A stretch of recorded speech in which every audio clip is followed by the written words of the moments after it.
ठीक है। So firstly welcome to our channel Sherlyn ji, और बहुत बहुत मुबारक हो आपके वेब शो के लिए जो ऑलरेडी स्ट्रीम हो रहा है। क्या कहना चाहोगे, किस तरह का फीडबैक, और इस किरदार की अगर मैं बात करूँ, आपके जो किरदार की बात करूँ, कितना चैलेंजिंग रहा? आपकी शुभकामनाओं के लिए धन्यवाद, थैंक यू सो मच। मैं सबसे पहले आभार व्यक्त करना चाहूँगी एकता कपूर जी का, जिन्होंने मुझको पौरुषपुर 3 में डबल रोल करने का अवसर दिया।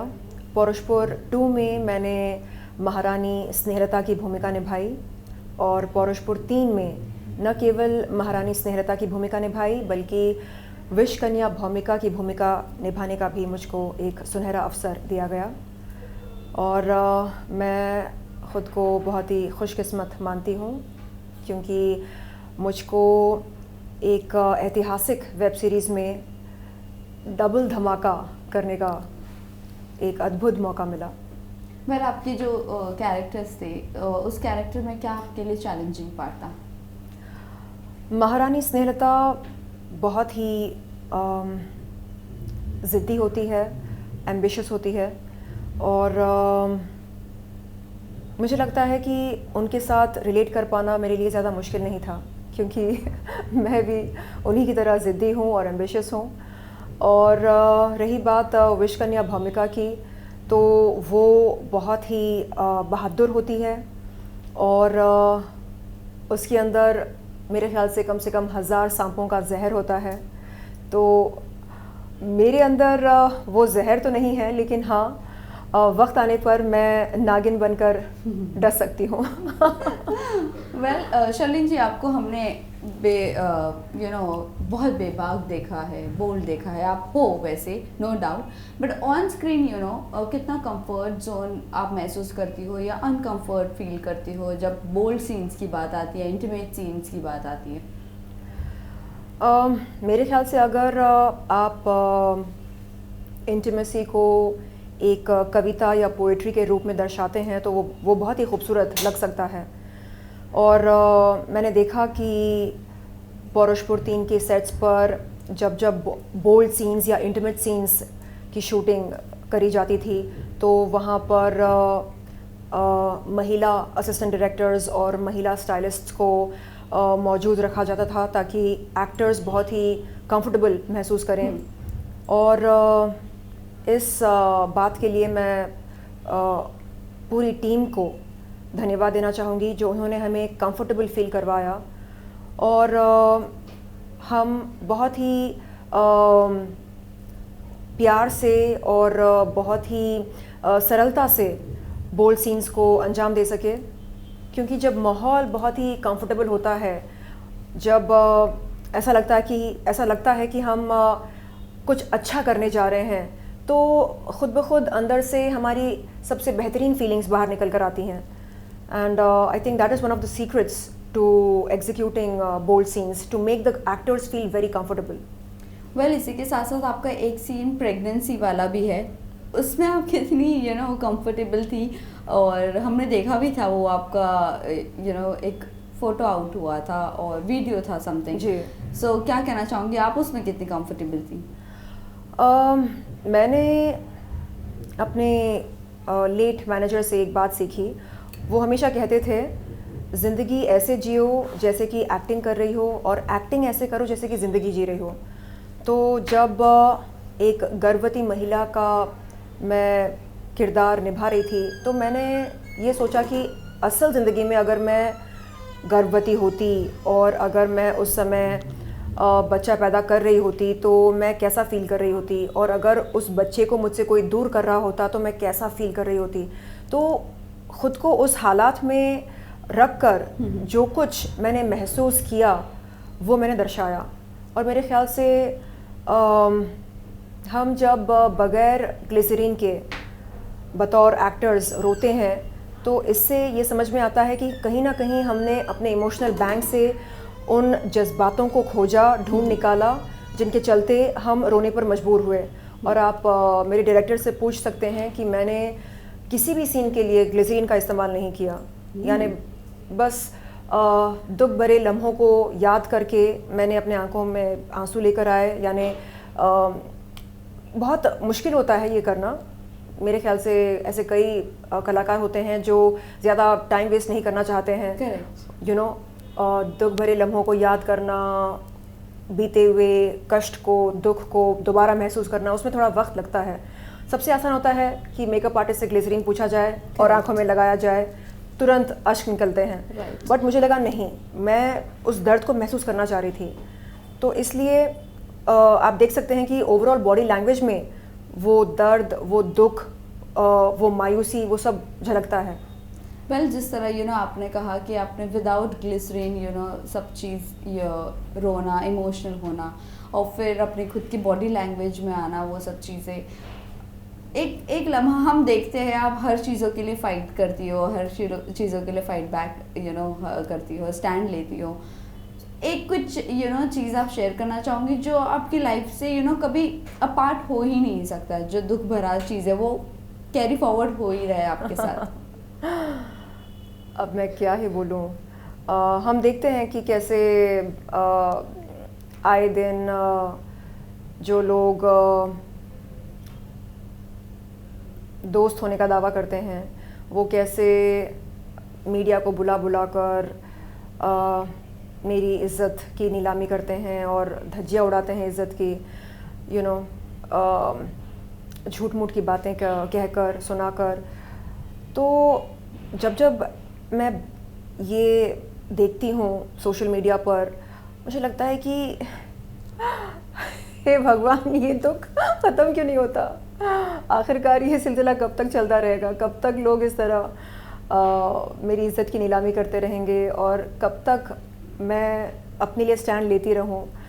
और हाल ही में मेरे कुछ दोस्तों ने कहा कि देखो, तुम बस अपने काम पर ध्यान दो और इस समाज में अगर बुरे लोग हैं तो अच्छे लोग भी हैं और वो देख रहे हैं कि तुम किस तरह का काम कर रही हो, किस तरह ख़ुद को पेश कर रही हो समाज में और किस तरह तुम रिएक्ट कर रही हो, और अगर रिएक्ट नहीं कर रही हो तो किस तरह ख़ुद को समेट कर रखी हो। तो ये सब दिखता है।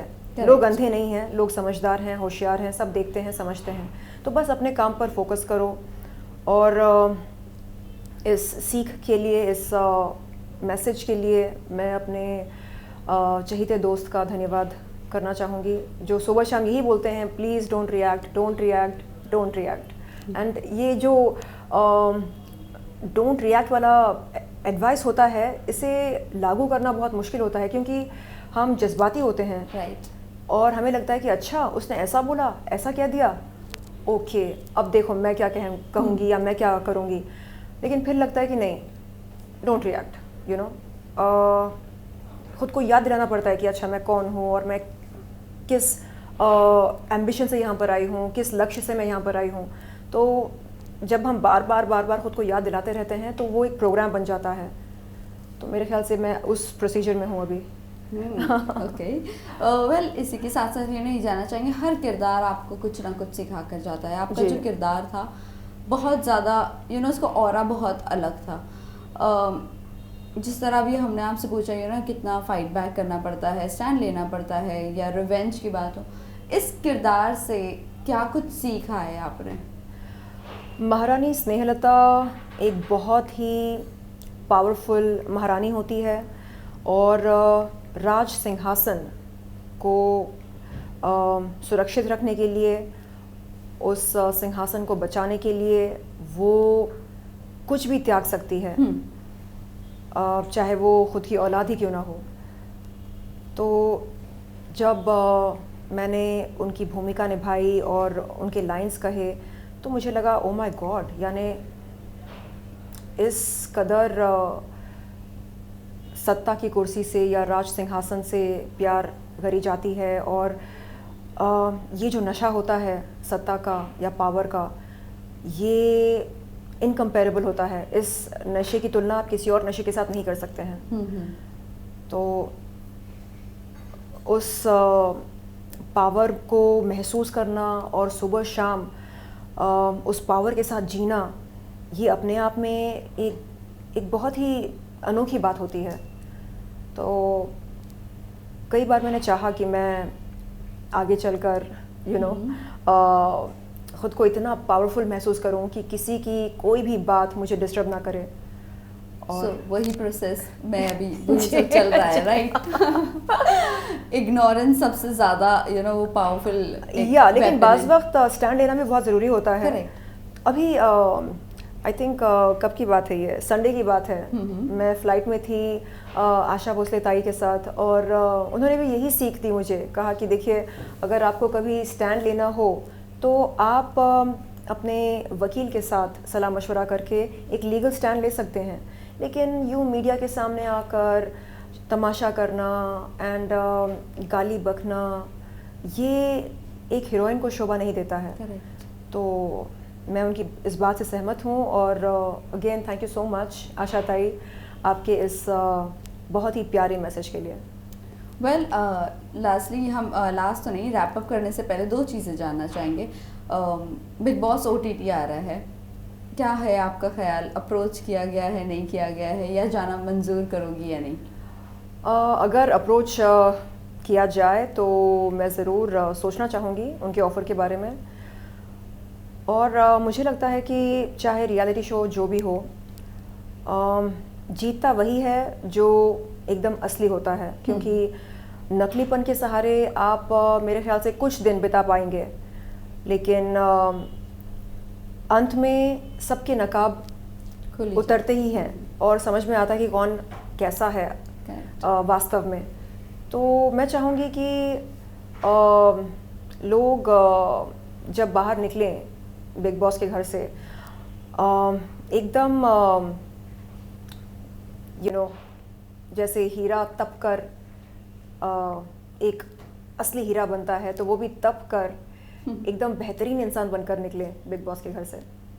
वेल जाते जाते बस ये बता दीजिए, अभी आपकी बातचीत क्या राखी से है? क्योंकि अभी रिसेंटली राखी की सर्जरी हुई है, क्या आपने कुछ उनसे बातचीत की है? उनको कुछ रिकवरी के लिए कहा है, नहीं कहा है क्या?